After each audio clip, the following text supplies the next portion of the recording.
E agora a gente vai falar sobre um outro aspecto que é fundamental nos negócios, né? Que é o comportamento do consumidor. E, para falar um pouco sobre o comportamento do consumidor, né, a gente vai chamar o Fábio Musim, que é especialista em estratégia e operações, ex-P&G, ex-diretor da Valmont, com experiência em inteligência de mercado, marketing e expansão de negócios internacionais.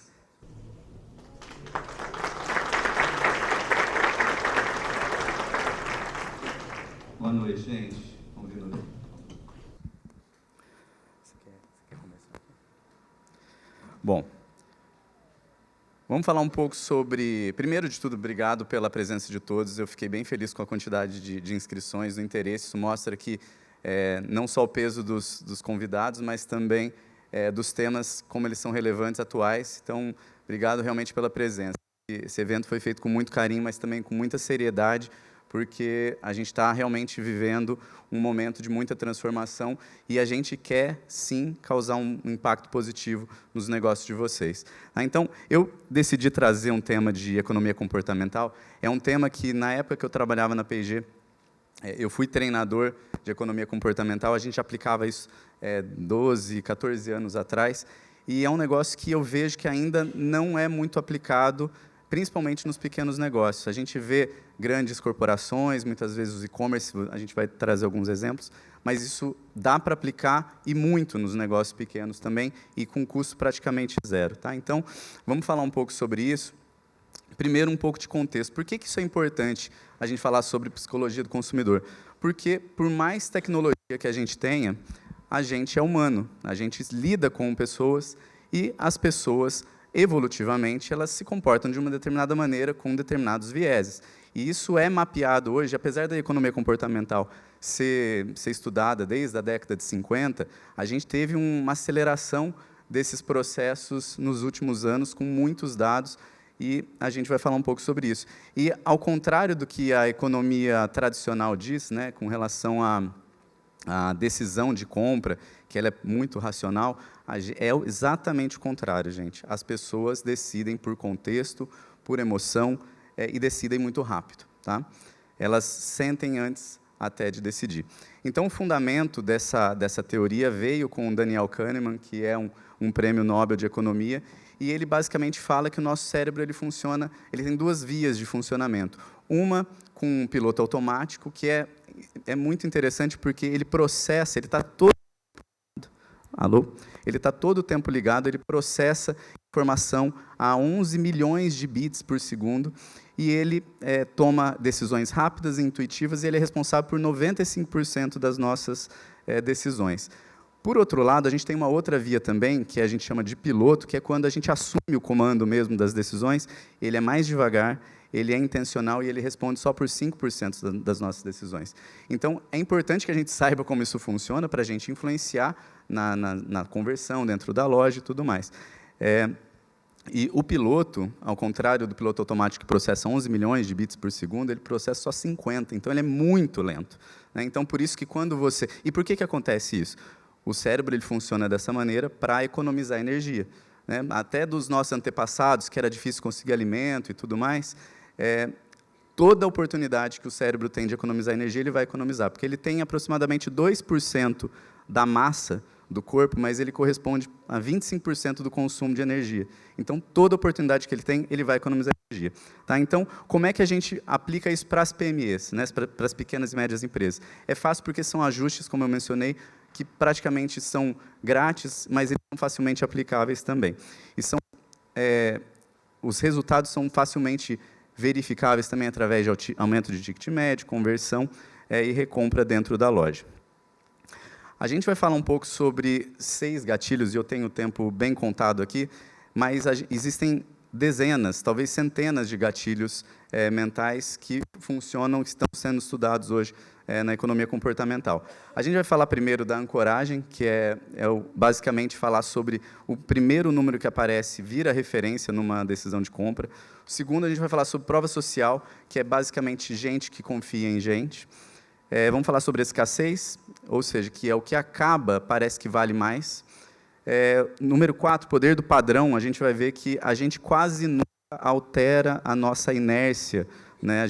Dificilmente a gente vai mudar um padrão que já está estabelecido, que foi apresentado para nós. O quinto, aversão à perda. Então, como a gente aplica isso na nossa... A dor da perda vale muito mais do que a felicidade do ganho. Então, como que a gente aplica isso também? E o efeito chamariz, que é quando você tem uma opção, uma escolha a fazer de duas opções, uma terceira opção ela pode mudar completamente o resultado das decisões que você vai tomar dentro da loja. Antes da gente entrar aqui como o primeiro gatilho, eu quero fazer um exercício rápido com vocês. Se eu mostro esse anel para vocês, qual é a percepção de preço sobre esse anel? Quem acha que ele custa mais de 10 mil reais? Mais de 5 mil? Mais de 1.000? O pessoal está meio tímido, mas bastante gente acreditou que ele custa mais de 1.000 reais. Se eu colocar uma outra coisa aqui do lado e falar para vocês que ele é grátis se vocês comprarem 3 cafés gourmets da Aura Coffee Premium Coffee. A percepção de valor para vocês mudou? Vocês acham que ele é muito mais barato agora? E o que isso quer dizer? Quer dizer que a gente não toma decisão em absoluto, a gente toma decisão comparativa, com uma referência. Então, isso é muito poderoso. Por quê? Quando a gente fala de ancoragem dentro do ponto de venda, ou no e-commerce, eu trouxe um caso da Williams-Sonoma, que é uma rede de lojas americanas que vendem utensílios para casa. Quando eles lançaram uma máquina de pão de $279, as vendas estavam indo muito mal mesmo. O que eles fizeram? Eles criaram uma máquina um pouquinho melhor, com um aspecto um pouco mais premium, colocaram do lado dela e colocaram a R$429. A máquina mais cara, ela também foi mal.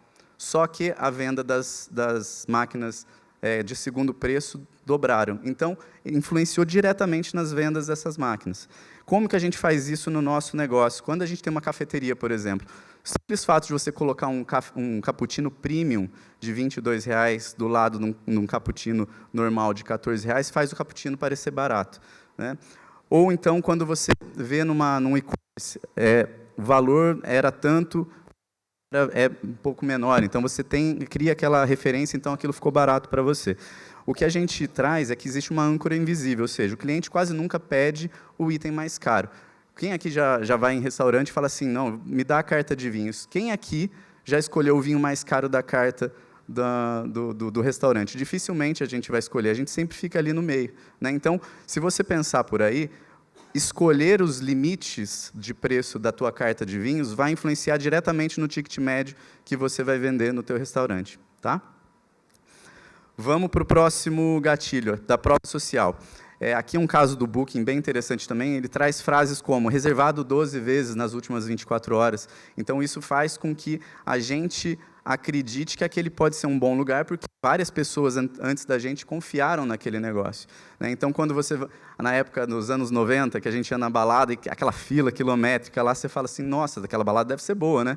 Porque está gente fazendo fila. Então, isso é também prova social. Como que a gente aplica no nosso negócio isso? Eu tenho uma pousada familiar, por exemplo, colocar no WhatsApp, no perfil, no status do WhatsApp, os últimos hóspedes, avaliações, vídeos com eles, ou então uma loja do Instagram, você fixar as opiniões das pessoas, os vídeos dos clientes, vai ajudar nessa conversão muito mais do que você fazer uma propaganda fria, por exemplo, tá? Também, isso aplica para outros também, você ter os clientes do mês, com uma foto, obviamente, respeitando a LGPD hoje em dia, mas que foi permitido pelos clientes colocar os clientes satisfeitos do mês, por exemplo, né? Então, isso afeta diretamente na conversão. Tá bom? Vamos falar um pouco sobre escassez. Escassez está sendo muito utilizado hoje em dia, e o caso da Amazon, por exemplo, eles colocam lá, só tem 3 em estoque. Se você não comprar, você vai ficar sem. Então, quando ele apela para essa dor da perda, de falar assim, não, eu quero esse negócio, vou comprar logo, senão eu vou ficar sem. Então, essa escassez gera essa urgência. Em restaurantes, por exemplo, a gente pode ter prato do dia com apenas 20 porções, por exemplo. Então, isso faz com que o prato do dia gire, reduz um pouco o desperdício. Num e-commerce pequeno, por exemplo, você pode ter o estoque real dos seus produtos, isso ajuda no giro de itens de baixo estoque e baixa venda, né? Só que a regra de ouro aqui é o seguinte, não pode mentir para o cliente. Vocês já devem ter sido impactados, por exemplo, por influencers no Instagram, fala assim, não, ó, hoje o último dia para você se inscrever, amanhã não tem mais. Daí amanhã você vai lá, tá igual. Você fala assim, não, pera lá, então acabou a credibilidade da pessoa, né? Então, isso é importante. Aqui eu trouxe um exemplo real que eu peguei ontem do site do Mercado Livre, como você vê nas grandes plataformas, como eles já aplicam isso. Então, eu tenho, por exemplo, aqui, no primeiro, né? Ó, 1.000 vendidos. O que é isso aqui? É prova social. Aqui é prova social também, nota 4.8, com 413 opiniões. Falou, pô, 4.8 de média, com 413, as pessoas gostaram. Aqui a ancoragem, era de 299, foi para 203. Pô, tá barato. E ali, últimas 8 unidades. Está trabalhando com escassez também. Então, vocês veem que isso está muito desenvolvido já, e a gente consegue aplicar isso nos nossos negócios também. Vamos para o gatilho 4, que é o gatilho de padrão, o poder do padrão. Essa história é muito legal. Esse exemplo eu trouxe de um livro do Dan Ariely, que é uma das maiores autoridades de economia comportamental do mundo. Ele é um professor do MIT, e ele trouxe isso no livro dele, O Previsivelmente Irracional, que é um livro muito bom, inclusive. Ele traz isso, que foi percebido que, quando você colocava o percentual de pessoas que doavam órgãos nos países, alguns países tinham índices enormes, mais de 90%, e alguns países muito pequenos, menos de 20%. Daí falaram, mas o que está acontecendo? Será que tem alguma coisa em comum que a gente consegue descobrir?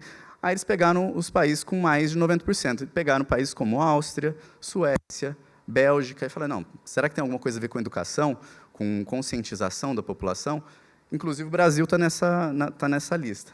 Aí, eles, em contraponto, pegaram abaixo de 20%. Só que eles também encontraram países como a Alemanha, Reino Unido, Dinamarca, e falaram, não, pera lá, não deve ser só isso. O que foi descoberto? Descobriram que nos formulários de aplicação para doação de órgão, como se na caixinha lá que você selecionava estava escrito, você quer doar órgão, e aí você tinha que marcar, a pessoa não marcava. O padrão era não ser doador. Então, você caía na caixa dos abaixo de 20%. Quando você falava assim, marque aqui se você não quiser ser doador. O padrão era ser doador. Então, acabava para os 90%. Então, basicamente, as pessoas elas funcionam na inércia, certo? Então, a opção pré-marcada vence quase sempre. O cliente, raramente, ele vai tomar a ação de mudar o que está sendo apresentado e está sendo escolhido por ele. Como é que a gente aplica isso no nosso negócio? Num salão de beleza, por exemplo, quando você atende o seu cliente, no final do atendimento, você já marca com ele para a próxima vez. Então, você melhora a retenção, você já garante uma nova venda para você. Isso é muito interessante, que eu faço isso há uns anos já com o meu cabeleireiro, mas porque ele ficou sem horário. Então, toda vez que eu ia marcar com ele, não tinha horário. Eu falei, não, parei. Aí eu cheguei até a marcar, às vezes, 6 meses para frente, a cada período que eu fazia lá, 6 meses para frente estava marcado. E tem um outro exemplo que passou comigo também, um dentista. Todo dentista fala, vocês têm que a cada 6 meses passar num dentista, fazer uma limpeza. Quem que aqui faz limpeza com 6 meses? É difícil, né? Você tem que lembrar, marcar na tua agenda. Durante a minha vida, teve uma dentista em São Paulo, quando eu morava lá, que ela fazia isso. Ela marcava na agenda dela, deu 6 meses, ela falou assim, venceu 6 meses aqui, vamos marcar? Isso ela garante uma nova venda, ela enche a agenda dela dessa maneira.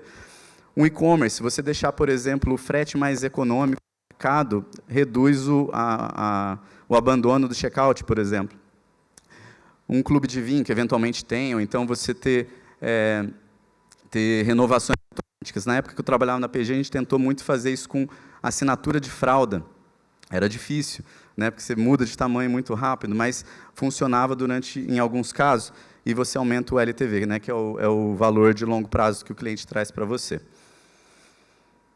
Gatilho 5, aversão à perda. A gente tem, como eu falei, uma aversão. Se a gente baliza, ou avalia a quantidade que a gente fica chateado quando a gente perde, versus a quantidade que a gente fica feliz quando a gente ganha, a gente fica muito mais chateado. Em média, 2 vezes mais do que a quantidade que a gente fica feliz quando a gente ganha alguma coisa. Então, um dos casos que a gente traz o Starbucks tinha aquele programa de fidelidade, só que aquelas estrelinhas de fidelidade, depois de um mês, elas venciam e expiravam. Então, a pessoa ficava, não, eu não posso perder isso aqui. Então, ela voltava na loja antes de expirar. A gente pode aplicar diretamente isso no nosso negócio. Como que a gente vai frasear isso para o nosso cliente? Então, sempre fraseia seguindo esse princípio. Enquadra sempre como evite perder do que ganhe X. Então, você pode estar falando a mesma coisa, só que o jeito que você fraseia toca diferente nas pessoas. O cartão fidelidade também, até como um item adicional, foi descoberto nesse estudo de Nunes e Drese, que quando você já começa com 2 preenchidos, tendo 8 para preencher a mais, versus 0 preenchidos e 8 iguais, né, a ser preenchidos a mais, você tem um resultado muito melhor quando já está preenchido. Dá aquela impressão de que você está mais próximo do preenchimento. Tá? Gatilho 6, efeito chamariz. Engenharia de cardápio funciona muito bem aqui. Meu amigo Silvinho está aqui, ele vai aplicar isso no cardápio dele. Tem um caso muito clássico do The Economist, que é essa revista britânica, né, em que eles lançaram os planos de assinatura para o negócio deles. Então, se a pessoa assinasse um digital, pagava $59. Se era o combo digital mais impresso, pagava 125. É bem discrepante, né? Nesse caso, 32% das pessoas só escolhiam o combo, ou seja, o valor mais alto. O que eles tiveram de ideia? Colocaram um chamariz no meio. Colocaram um chamariz em que você pagaria os mesmos $125 só pelo impresso. Ou seja, não faz o menor sentido, vocês concordam? Se você coloca uma opção lá que não faz o menor sentido, o que aconteceu com as vendas do chamariz? Nada, 0, não vendia. Não faz o menor sentido ele estar ali. Só que, a partir dali, 84% das pessoas passaram a escolher o combo, porque ele ficou muito mais atrativo. Então, isso influencia diretamente no ticket médio e nas vendas do The Economist. Como que a gente aplica isso para o nosso negócio? Então, no restaurante, o prato mais caro não é para vender, necessariamente. Ele vai ajudar o segundo a parecer muito mais barato. Esse é um outro exemplo, também tirar o cifrão e posicionar itens de alta margem num local específico no canto superior direito, aumenta também as vendas. Se você tem um software as a service local, por exemplo, por assinatura, você ter os 3 planos, por exemplo, em que você já indica aquele que é o mais vendido, aquele que é o recomendado, enfim, isso pode ajudar também e tirar essa fricção da escolha do cliente. Eu trouxe um gatilho bônus aqui, que não estava na lista, mas isso aqui é até para contar uma história para vocês. O paradoxo da escolha. Eu já ouvi, e eu trabalhei 10 anos na P&G, com inteligência de mercado, eu já cheguei a ouvir de supermercadistas falando assim, não, eu tenho muitas opções aqui, muitas marcas no meu negócio, porque cada um gosta de uma, então eu sempre vou conseguir atender um cliente.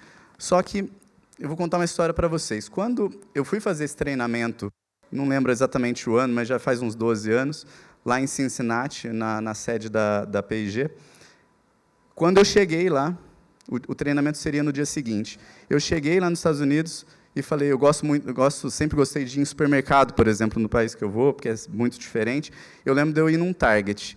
E aí, aquele momento, estava acontecendo um boom de cerveja artesanal. Vocês lembram? Aqui estava começando ainda, e eu cheguei lá, eu fiquei maravilhado. Eu falei, gente, mas tem muita opção. Aqui tinha 2, 3, e lá tinha muitas opções. Eu falei, gente, que maravilha. Aí eu entrei no Target e me deparei com essa gôndola aqui. Eu falei assim, gente, que maravilha, não sei o que, eu vou poder escolher. Só que eu não conhecia nada. Eu olhei, passei, fiquei uns 20, 30 minutos na gôndola. O que aconteceu no final?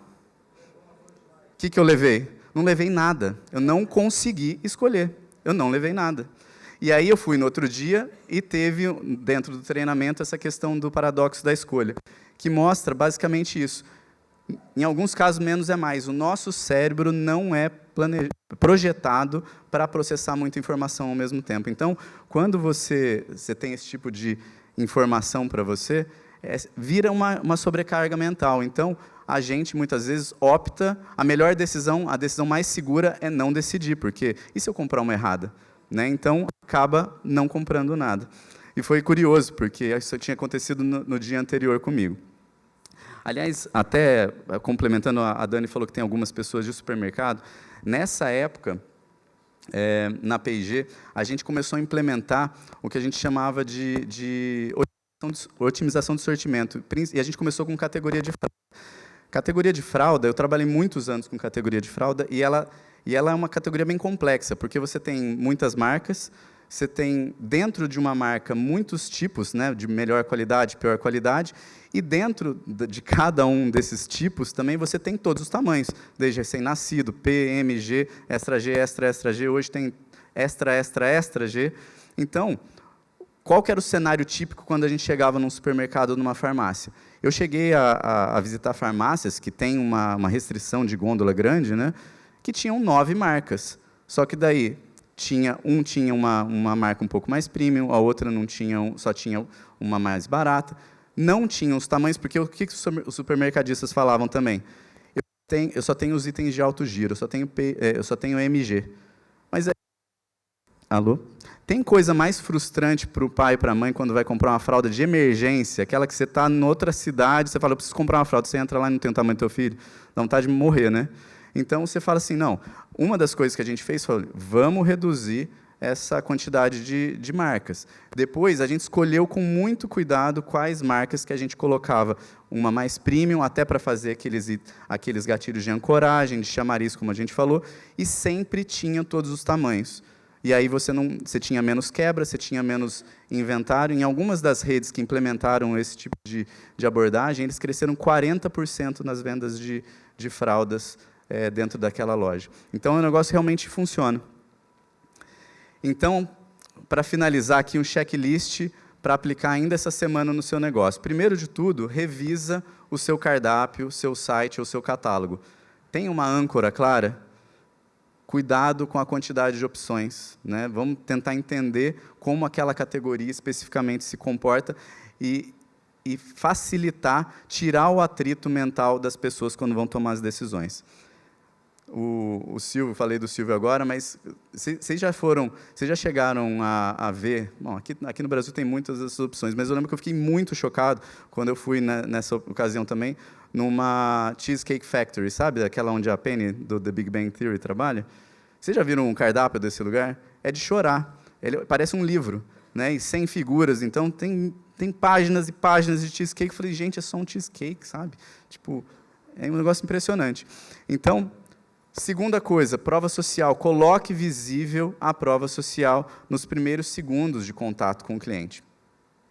Terceiro, desenvolva um padrão inteligente dentro do checkout, ou dentro do agendamento, ou dentro da renovação. Como o Geraldo mencionou, a gente tem que entender essa jornada do cliente, tirar o atrito, facilitar, pensando que favoreça o piloto automático da pessoa tomar a decisão.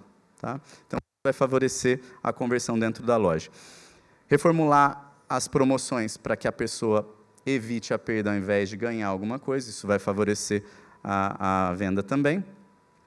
Criar um plano chamariz dentro do portfólio, e às vezes, até como a gente viu no The Economist, às vezes uma terceira opção que nem faz tanto sentido se você olhar racionalmente, mas a gente não trabalha racionalmente, a gente trabalha por contexto, por comparação e por referência. E o sexto, meça o antes e o depois. A gente, nos pequenos negócios, como o Geraldo, como a Dani falaram, é muito fácil fazer essas transformações rápidas. Enquanto a empresa lá ia fazer na P&G um projeto de sortimento que demorava 6 meses, 1 ano, dentro da tua loja você consegue fazer amanhã. Né? Então, isso é muito diferente. Tá? Então, é isso. Eu queria agradecer de novo. Como eu falei, a gente tem muitos gatilhos. Isso aqui é um tema que eu gosto, ele é muito extenso, mas eu quis trazer alguns que a gente consegue aplicar de maneira prática, rapidamente. Espero que ajude. E muito obrigado a todos e boa noite.